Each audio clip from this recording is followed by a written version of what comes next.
j'ai automatiquement su que le dropshipping pouvait marcher en Afrique le jour où j'ai vendu un sac à une fille qui voulait attendre 2, 3 semaines avant de récupérer ce sac-là. Et en fait, moi, j'ai entendu parler de dropshipping pour la première fois quand je travaillais pour un client. J'étais allé chez lui. Moi, de base, je viens du web marketing. Mon boulot, c'est d'aider les gens à vendre des produits. Mon boulot, c'est d'aider les entreprises à avoir beaucoup plus de clients. Donc, j'étais calé sur tout ce qui était publicité sur Internet, gestion des réseaux sociaux et tout. Donc, je me suis dit, bah, en fait, je peux toujours utiliser ces compétences que j'ai à ma disposition pour mettre en place peut-être leur business. Et je me suis renseigné un peu sur le dropshipping et je me suis rendu compte qu'il y avait quand même pas mal de gens, même si voilà, il n'y avait pas autant de gens qui gagnaient beaucoup d'argent, il y avait quand même pas mal de gens qui gagnaient de l'argent avec ce business en ligne. Donc, c'est comme ça que je me suis dit, bon, OK, plutôt que de le faire en Europe, puisque je connais les taux, les tarifs de publicité en Afrique et les tarifs de publicité en Europe, je me suis dit, ben, en fait, je vais me lancer sur le marché africain. Ainsi, je vais dépenser moins en publicité pour tester le truc. Je n'avais pas envie de cramer voilà, mes centaines d'euros, tout ça sur le marché européen pour tester le truc. Donc, je me suis dit, bon, OK, je vais aller sur un terrain africain pour tester, pour voir, puisque la publicité est moins chère là-bas. C'est ainsi que j'ai créé la première boutique où je vendais essentiellement des accessoires pour femmes essentiellement en fait. Je vendais des chaussures, je vendais des sacs et je vendais des montres pour femmes et parfois pour les hommes également. C'est ainsi que j'ai lancé. Et puis il y avait une fille qui est 2 jours après avoir lancé ma boutique, il y a une fille qui a validé sa commande, tu voyais. Et lorsqu'elle a validé la commande, elle m'a écrit dans mon WhatsApp pour dire quand est-ce qu'elle sera livrée. Et du coup, je lui ai dit en fait que nous, on livre, que moi je suis basé en France, là actuellement, et que mes stocks sont aux États-Unis. Donc, on a une entreprise basée en France, mais on a des stocks un peu partout dans le monde. Mais le stock le plus proche pour nous, c'est le stock qui est aux États-Unis. Donc, on va la livrer depuis les États-Unis, mais dans un délai de 2 à 3 semaines. Elle était d'accord pour attendre en fait, parce qu'on lui a dit, en fait, moi je lui ai dit que voilà, bon, peut-être qu'elle n'a pas bien lu, parce qu'on met souvent dans les politiques de retour, de livraison et tout ça, le délai de livraison. Mais puisqu'elle n'a pas bien lu le délai de livraison, j'étais prêt, en fait, j'étais prêt à la rembourser, en fait, son argent, du fait qu'elle n'avait pas vraiment lu ça. Et du coup, elle m'a dit, non, non, elle veut attendre, c'est pas grave. En fait, elle était vraiment intéressée par le produit. Donc, 2, 3 semaines pour elle, c'était absolument rien.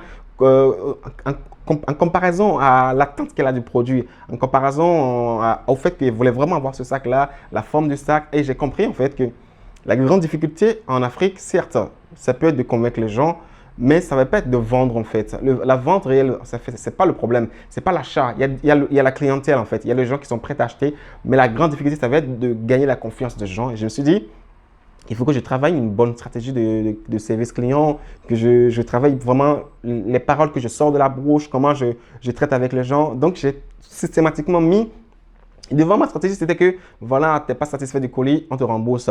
Tu veux plus que tu as commandé, bah, on te rembourse. C'était la stratégie. Donc les gens, ils avaient une certaine confiance. Ils se disaient, bah, en fait, le gars, il rembourse tout le temps. En fait, le gars, il est prêt à rembourser. Si tu veux, tu n'es pas d'accord, bah, je te rembourse. Ce qui fait que ça les mettait en confiance. Et cette stratégie, je l'ai puisée chez Amazon en fait. Parce que quand moi j'achète chez Amazon, je suis un client fidèle d'Amazon. Quand j'achète sur Amazon et que j'ai un problème, Amazon systématiquement, il ne veut rien savoir, il ne veut pas savoir. Non, garde tes explications, il n'y a pas de souci, on te rembourse, tu vois. Donc, le client a une certaine confiance dans la mesure où il se dit, bah, si je ne suis pas d'accord, bah, il me rembourse en fait. Et donc, moi, je me suis dit, cette stratégie, l'appliquer dans mes stratégies de marketing, ça peut m'aider. Et c'est ainsi que j'ai commencé par vendre en Afrique, en dropshipping. Aujourd'hui, je ne fais plus que de dropshipping, je fais également du e-commerce. Il y a plusieurs boutiques de vente en ligne où je gagne de l'argent en Afrique. Mais jusqu'à aujourd'hui, il y a encore beaucoup de personnes qui ne croient pas du tout au fait qu'on peut gagner de l'argent en dropshipping ou en e-commerce en Afrique. Pour eux, c'est impossible. On ne peut pas avoir de rentabilité en faisant de l'e-commerce ou de dropshipping en Afrique. C'est impossible par A plus B, malgré le fait qu'il y a beaucoup de gens sur le continent. Certes, je gagne de l'argent, moi, avec mes boutiques. Certes, je fais des chiffres. Certes, on fait des millions de CFA par mois grâce à mes boutiques. Mais je suis sûr que je ne suis pas le seul à vendre en e-commerce en Afrique et à gagner de l'argent. Et dans le même temps, il y a quand même beaucoup de gens qui sont persuadés à A plus B. Et tant que tu ne vas pas en fait faire des captures, et même ça ne va pas satisfaire leur curiosité. Tu as beau faire des captures, tu peux aller filmer ton ordinateur, filmer ton tableau de bord pour leur montrer ce que tu gagnes. En fait, il y a des gens, tant qu'ils ont décidé qu'ils ne vont pas croire, ils ne vont pas croire en fait, c'est sûr. Okay? Mais dans le même temps, ce qui fait que nous, surtout moi en tant que formateur qui forme les gens en stratégie de vente en ligne, ce qui fait qu'il y a beaucoup de gens qui ont commencé par me faire confiance, c'est qu'il y a beaucoup de gens en fait qui au départ ne croyaient pas au fait que je faisais du dropshipping. Et le truc, c'est que les mêmes qui ne me croyaient pas, qui disaient partout qu'en fait, ouais, tu ne fais pas de dropshipping, acheter sur des boutiques qui m'appartenaient, qui ne savaient pas que c'est des boutiques qui m'appartenaient. Du coup, à un moment donné, à force de me critiquer sur les réseaux sociaux, bon, en fait, je n'ai pas voulu me clasher avec eux sur les réseaux sociaux. Je me suis tué. Donc, je me dis, ben, en fait, non, moi, je ne vais pas mettre les captures d'écran de mes chiffres. Ce qu'on va faire, c'est que je vais attendre et la prochaine fois qu'ils vont acheter, Je vais lui écrire un mail personnalisé pour lui dire, ben, tu vois, tu viens d'acheter un truc sur mon site. En fait, c'est ma boutique. En fait, parce que le but, en fait, de base, c'est qu'on n'a pas envie forcément, quand tu es dropshipper, de montrer tes boutiques à des personnes, à montrer à tout le monde que voilà, ça, c'est ma boutique. Parce que la plupart du temps, les gens, ils te copient. Voilà, je sais, les gens, ils sont souvent en mode pas d'effort. Tu veux copier ce qui marche, comme ça, voilà, ça marche déjà, pourquoi pas, pourquoi aller se casser la tête? Ils vont pas se casser la tête, ils vont copier directement. Donc, pour cela, on n'a pas l'habitude de montrer nos boutiques de dropshipping. Bon, après, moi, je me suis dit, bon, pour que les gens voient un peu ce que je fais, quand même, il faut que je crée d'autres boutiques qui ne sont pas des boutiques de dropshipping, mais des boutiques d'e-commerce. Ce qui fait que j'ai d'autres boutiques qui sont en e-commerce, que voilà, que les gens peuvent voir et aller acheter des produits. Donc, ce que j'ai fait pour gagner la confiance de beaucoup de gens, c'est que ceux qui me critiquaient et qui achetaient sur des boutiques qui m'appartenaient, mais qui ne savaient pas que c'est mes boutiques, ben, je leur écrivais pour dire, mais voilà, tu viens d'acheter sur ma boutique et tu dis que je ne vends pas en dropshipping, à un moment donné, il faut te calmer. Tu vois, donc la plupart des gens qui me critiquaient au départ, ils ont tous disparu. Ils ont tous disparu parce que dans la mesure où ils ont vu qu'en fait, ben, même eux, ils ont été pris dans mes stratégies, ils ont tellement kiffé mes stratégies qu'ils ont acheté chez moi. Donc à un moment donné, ils ne peuvent plus continuer à me critiquer. Donc c'est juste pour te dire qu'en fait, peu importe ce qu'on te dit par rapport au dropshipping, etc.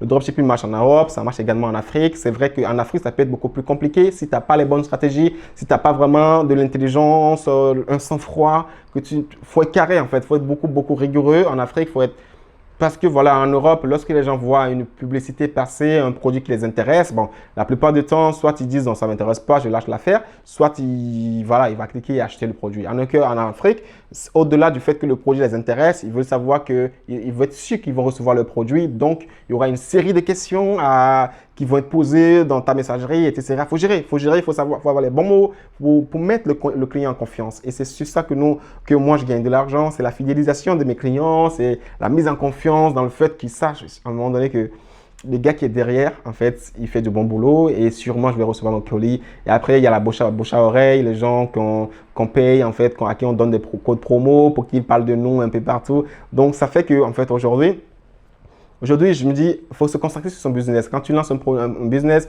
un produit, peu importe ce que les gens disent. Et quand on te dit un truc, quand on te dit que ça ne marche pas, il est important que tu fasses toi-même tes propres expériences. En fait, si tu es intéressé par le dropshipping, par exemple, si tu veux créer ta boutique pour vendre en Afrique, et si tu veux faire l'e-commerce, parce qu'aujourd'hui, je ne fais pas que du dropshipping, je fais du e-commerce également.